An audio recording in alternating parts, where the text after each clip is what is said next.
Hello pharma student, कैसे हैं आप सब? बढ़िया, मजे में। जैसा आप लोग को पता है, हम लोग पढ़ रहे हैं diploma in pharmacy first year का सब्जेक्ट फार्माकोग्नोसी। और फार्माकोग्नोसी का चैप्टर नंबर 5 हमने स्टार्ट किया हुआ है, हमने पढ़ रहे हैं।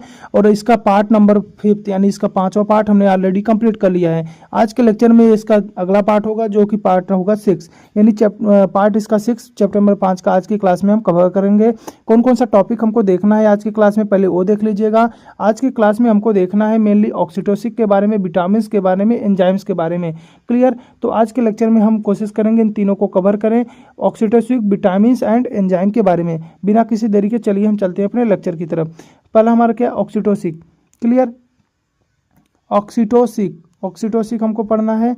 ऑक्सीटोसिस, ऑक्सीटोसिस ड्रग क्या होते हैं समझिएगा। ऑक्सीटोसिस वे ड्रग होते हैं जो मसल्स कंस्ट्रक्शन को क्या करते थे, स्टिमुलेट कर देते हैं, जिससे कारण क्या होते हैं, जो हमारी पेल्विस की जो मसल्स होती है वो क्या होती है, स्टिमुलेट करते हैं, यानी कंट्रैक्ट रिलैक्स करता है।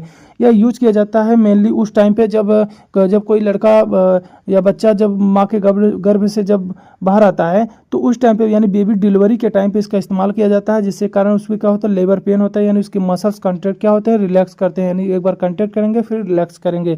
देखिएगा, ऑक्सीटोसिस ड्रग वे ड्रग होती हैं जो यूट्रस, जो हमारी यूट्रस होती हैं, यूट्रस की स्मूथ मसल को कॉन्ट्रैक्ट कराती हैं, यानी लेबर और डिलीवरी में मदद करती हैं। लेबर यानी लेबर पेन में, साथ में डिलीवरी में जो बर्थ पार्चुरेशन जिसको बोला जाता है, उसमें क्या करते हैं, उसमें मदद करती हैं। मैकेनिज्म की बात करें तो डायरेक्ट यूट्राइन स्टिमुलेशन, ये डायरेक्ट यूट्राइन मसल को क्या करेंगे, स्टिमुलेट करेंगे, यानी मायोमेट्रियम को स्टिमुलेट करते हैं। जो मायोमेट्रियम हम सब जानते हैं, मायोमेट्रियम यूट्रस की मसल्स होती हैं।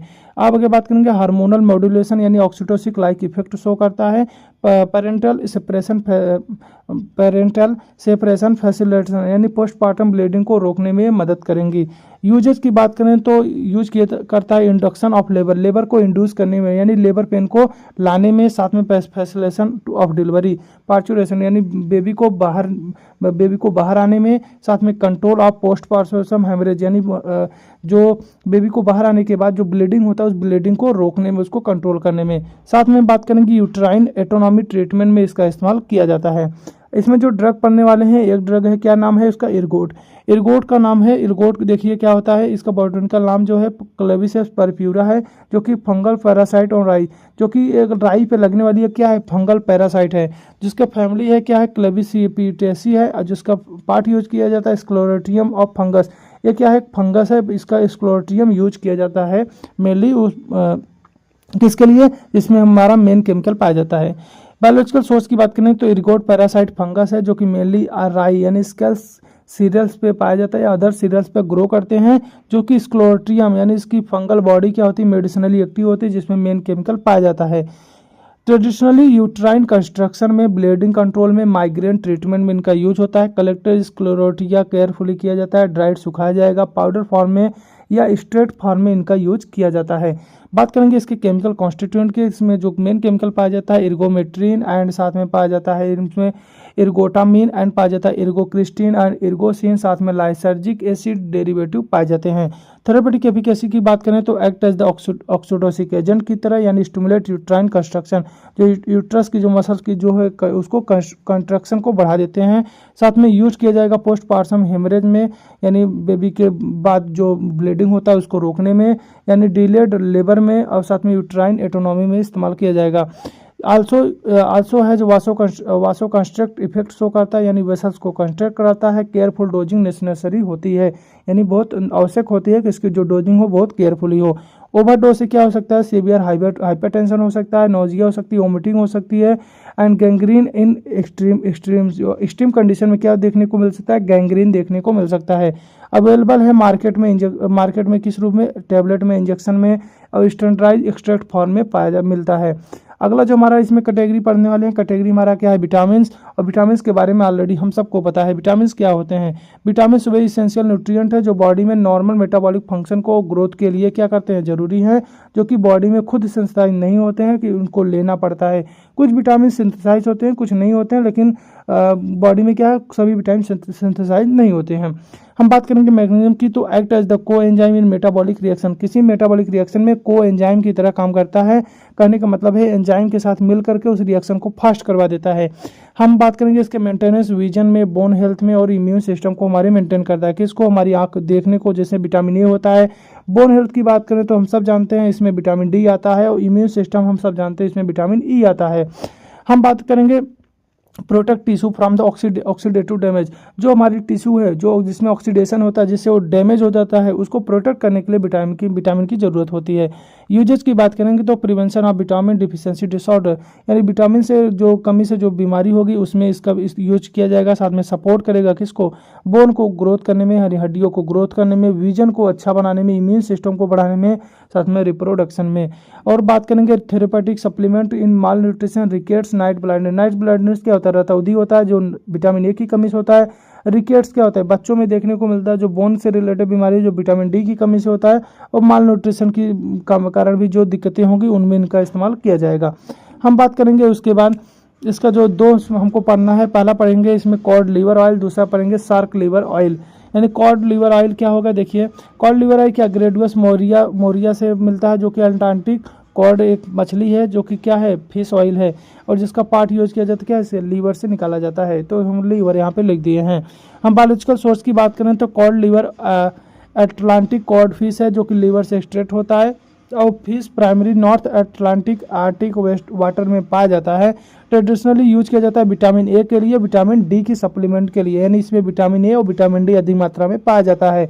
तो बोन हेल्थ में क्या बहुत सदियों से इसका इस्तेमाल हो रहा है, कि बोन मजबूती के लिए इसको यूज किया जाता है। ऑयल प्यूरिफाइड में, डीड्राइज में, साथ में कैप्सूल टैबलेट के रूप में मार्केट में अवेलेबल है। क्लियर। हम बात करेंगे इसके केमिकल कॉन्स्टिट्यूएंट कौन कौन सा केमिकल पा रहा है, तो इसमें पाया जाता है विटामिन ए, जिसको रेटिनॉल बोलते हैं, विटामिन D3 जिसे कोलेकैल्सिफेरॉल बोलते हैं, साथ में पाया जाता है इसमें ओमेगा 3 फैटी एसिड, और पाए जाते हैं ट्राइग्लिसराइड और माइनर स्ट्रॉल एंड टोकोफेरॉल्स पाए जाते हैं। हम बात करेंगे थेरेपेटिक एफिकेसी की, तो प्रिवेंट करता है विटामिन ए की डिफिशियंसी से, जैसे नाइट ब्लाइंडनेस हो गया, ड्राई स्किन हो गया, इन बीमारी को के लिए इसमें इस्तेमाल होगा। क्यों? क्योंकि इसमें विटामिन ए और विटामिन डी मिलता है। प्रिवेंट करेगा विटामिन डी से डिफिशियंसी की कमी जो बीमारी होगी, जैसे रिकेट्स हो गया, जो छोटे बच्चों में देखने को मिलता है, और ऑस्टियोमलेशिया, जो कि बोन की क्या हो गई है? बहुत कमजोरी होती है, यानी फ्रेगाइल इन नेचर हो जाते हैं, बोन जल्दी टूट जाते हैं। और बात करेंगे सपोर्ट करेगा इम्यून सिस्टम को, ब्रेन फंक्शन को, कार्डियोवैस्कुलर हेल्थ को, माइल्ड एंटी इंफ्लेमेटरी सूजन को भी कम करेगा due to omega 3 fatty acid. Omega 3 fatty acid के कारण, जो कि इसमें पाया जाता है केमिकल, उसके कारण इन्फ्लेमेशन को भी क्या करेगा? कम करेगा। आगे हम बात करेंगे इसमें जो अगला है वो क्या है? Shark liver oil. Shark liver oil जो होता है क्या? स्क्वैलस स्पीसीज है, जो कि शार्क की होती है, जो कि क्या है? एक मछली की ऑयल है, यानी फिश ऑयल है। उपयोगी भाग इसमें क्या होता है? लिवर, यानी इसके लिवर से क्या तेल निकाला जाता है। हम बात करेंगे बायोलॉजिकल सोर्स की, तो शार्क लिवर ऑयल क्या होता है? शार्क के लिवर से एक्सट्रैक्टेड होते हैं, यानी इसके शार्क के लिवर से क्या होता है? उस तेल को निकाला जाता है। और शार्क मैराइन वाटर में या वाइड स्प्रेड फायर, जो पर्टिकुलर डीप सी में पाया जाता है। ट्रेडिशनली वुड हीलिंग में, घाव को भरने में, इम्यून बूस्टर हमारी इम्यूनिटी को बूस्ट करने में, और साथ में विटामिन सप्लीमेंट के रूप में इसका यूज किया जाता है। Liver oil purified standardise for commercial vitamin supplement के रूप में मिलता है। क्लियर। हम बात करेंगे इसके केमिकल कॉन्स्टिट्यूएंट, तो इसमें विटामिन ए मिलेगा, विटामिन डी मिलेगा, सेस्क्वेलिन मिलेगा, ओमेगा 3 फैटी एसिड मिलेगा, और एल्काइल ग्लिसरॉल पाया जाता है। हम बात करेंगे थेरेपेटिक एफिकेसी की, तो provide vitamin A, vitamin D supplement देता है, यानी विजन को, बोन हेल्थ को मजबूती देगा। सिस्क्वेलिन, एल्काइल ग्लिसरॉल जो होते हैं इम्यून सिस्टम को बूस्ट करेंगे। सपोर्ट वुड हीलिंग में, घाव को भरने में, स्किन को रिपेयर करने में, या टिश्यू को रिपेयर करने में इस्तेमाल होगा। माइल्ड एंटी इन्फ्लेमेटरी होगा, एंटीऑक्सीडेंट होगा, क्योंकि हमने बात किया है कि इसमें ओमेगा 3 फैटी एसिड पाया जाता है। अगला जो है एंजाइम, एंजाइम के बारे में भी देखिएगा। एंजाइम वो बायोलॉजिकल कैटालिस्ट होते हैं, जो स्पेसिफिक बायोकेमिकल रिएक्शन को एक्सेलरेट करते हैं, यानी उस केमिकल के रिएक्शन को क्या करवा देते हैं? फास्ट करवा देते हैं। उन्हें हम क्या कहते हैं? उन्हें हम एंजाइम कहते हैं। हाँ, एंजाइम किसके बने होते हैं? अमाइनो एसिड के। ये सब डिटेल में ऑलरेडी आप पढ़ेंगे जब आप बायोकेमिस्ट्री पढ़ेंगे डी फार्मा सेकंड ईयर का। क्लियर। तब तक के लिए आप बस शॉर्ट में इतना समझिए, एंजाइम वो बायोलॉजिकल कैटालिस्ट हैं, जो किसी स्पेसिफिक बायोकेमिकल रिएक्शन को एक्सेलरेट कर देते हैं, यानी उसकी जो करने की जो रिएक्शन की जो टेंडेंसी होती है उसको बढ़ा देते हैं, जिससे रिएक्शन क्या हो जाता है हमारा जल्दी कंप्लीट हो जाता है। क्लियर। हम बात करेंगे मैकेनिज्म देखिए इसमें सबस्ट्रेट स्पेसिफिक रिएक्शन एक्सेलरेट होता है, यानी किसी एक सबस्ट्रेट के लिए पर्टिकुलर एक एंजाइम की जरूरत होगी, यानी कोई दूसरा एंजाइम किसी दूसरे सबस्ट्रेट के लिए काम नहीं कर पाएगा। क्लियर। अगला है क्या, डाइजेस्टिव प्रोसेस में यानी माइक्रो मॉलिक्यूल्स को ब्रेक करने में इसका इस्तेमाल किया जाएगा। साथ में मेटाबॉलिक रिएक्शन में एनर्जी एफिशिएंसी को बढ़ाने में इनका इस्तेमाल किया जाता है। हम बात करेंगे इसको यूजेस की, तो डाइजेस्टिव एड के रूप में यानी फूड डाइजेशन में, साथ में therapeutic supplement in pancreatic and gastrointestinal insufficiency के रूप में इनका इस्तेमाल किया जाएगा। वुड जो घाव होंगे उसको डिब्रीडेंट एंड एंटी इन्फ्लेमेटरी इफेक्ट के लिए इनका इस्तेमाल किया जाता है। हम जो इसमें पढ़ेंगे देखिए मेनली 4 पढ़ने वाले हैं, पपाया पढ़ने वाले हैं, डाइस्टेज पढ़ने वाले हैं, पैनक्रियाटिन साथ में ईस्ट पढ़ने वाले हैं। हम देखिए एक एक करके देखेंगे पपाया का, तो इसका बोटेनिकल नाम क्या होता है, कैरकिया पपाया होता है, जो कि फैमिली क्या है कैरसिएसी है। जो पार्ट यूज किया जाता है अनराइप फ्रूट लैक्टेक्स इसके यूज किए जाते हैं। हम बात करेंगे इसके बायोलॉजिकल सोर्स की, तो पपाया ट्रॉपिकल फ्रूट ट्री है जो कि इंडिया साउथ अमेरिका में नेटिव पाया जाता है। Lactase from unripe fruit medicinally इसलिए एक्टिव कंपाउंड होते हैं।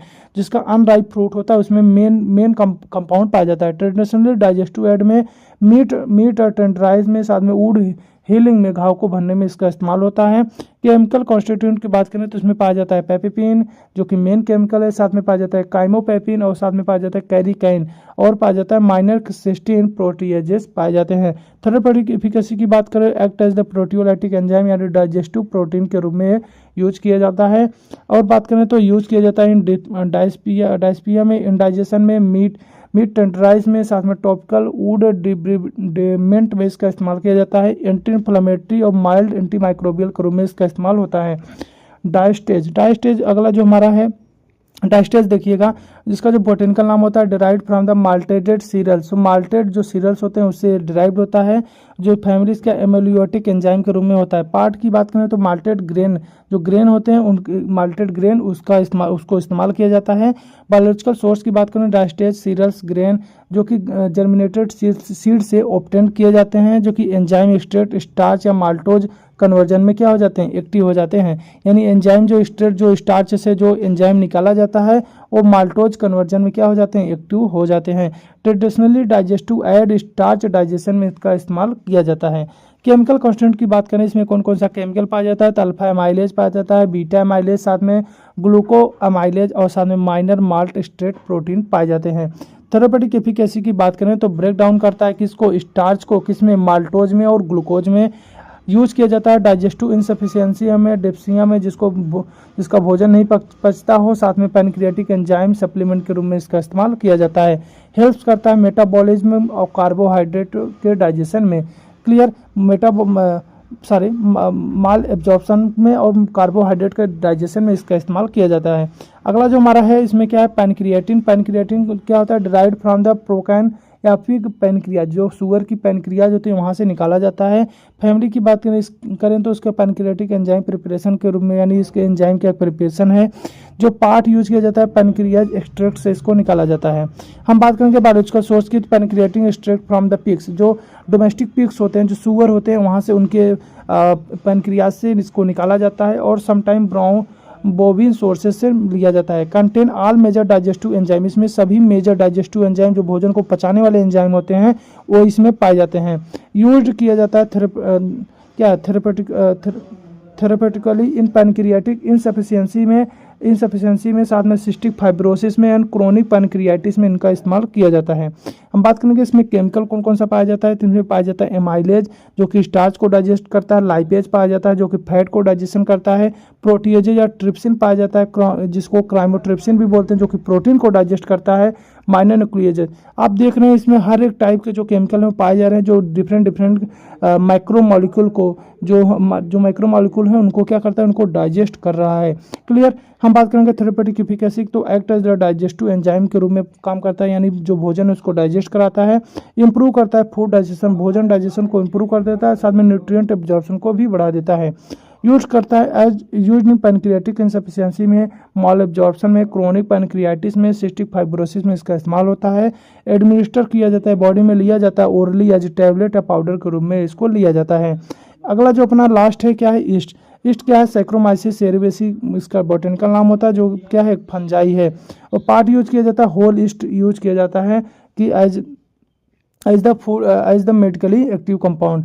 देखिए बायोलॉजिकल सोर्स की बात करें तो ईस्ट यूनिसेलुलर फंगस है जो ग्लोबली कल्टीवेटेड होता है ब्रेड में, बियर में एंड फार्मास्यूटिकल इंडस्ट्री में, और medicinally active for fermentation, enzyme production में, डाइजेस्टिव एड के रूप में इसका इस्तेमाल होता है।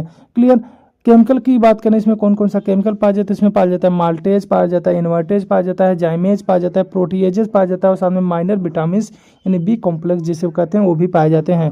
थेरेपेटिक एफिकेसी की बात करें तो act as the digestive aid fermenting enzyme के रूप में, यानी जो क्या करता है, जो कि सोर्स जिसको क्या भोजन होता है उसको क्या करता है, उसको फर्मेंट करा देता है, यानी उसमें सड़न, जिसको हम सड़ना बोलते हैं, वो चीज़ें ये करवाता है। कौन? ईस्ट करवाता है। अगली बात करेंगे हेल्प इन कार्बोहाइड्रेट की डाइजेशन में, कार्बोहाइड्रेट डाइजेशन में हेल्प करेगा, माल एब्जॉर्प्शन में क्या करेगा, हेल्प करेगा। यूज किया जाएगा फूड सप्लीमेंट के रूप में और एंजाइम थेरेपी के रूप में, और क्या करेगा, न्यूट्रास्यूटिकल्स के रूप में इसका इस्तेमाल होता है। न्यूट्रास्यूटिकल्स क्या होगा ऑलरेडी हम आगे आने वाले चैप्टर में पढ़ेंगे, पूरा कंप्लीट इसका एक टॉपिक है। आगे बात करेंगे support intestinal microflora and gut health में इसका इस्तेमाल किया जाता है। अगला जो हमारा है फार्मास्यूटिकल एड, इसे पढ़ेंगे अपने नेक्स्ट लेक्चर में, तब तक के लिए आप पढ़ते रहिए। और अभी तक अगर आपको कोई दिक्कत हो, कोई चीज़ें ना समझ में आ रही हो तो आप हमको कमेंट करके बता सकते हैं। और चैनल को अभी तक अगर सब्सक्राइब नहीं किए हैं तो चैनल को सब्सक्राइब करिएगा, अपने दोस्तों के साथ जरूर शेयर करिएगा। ठीक है, तब तक के लिए पढ़ते रहिए। Bye bye.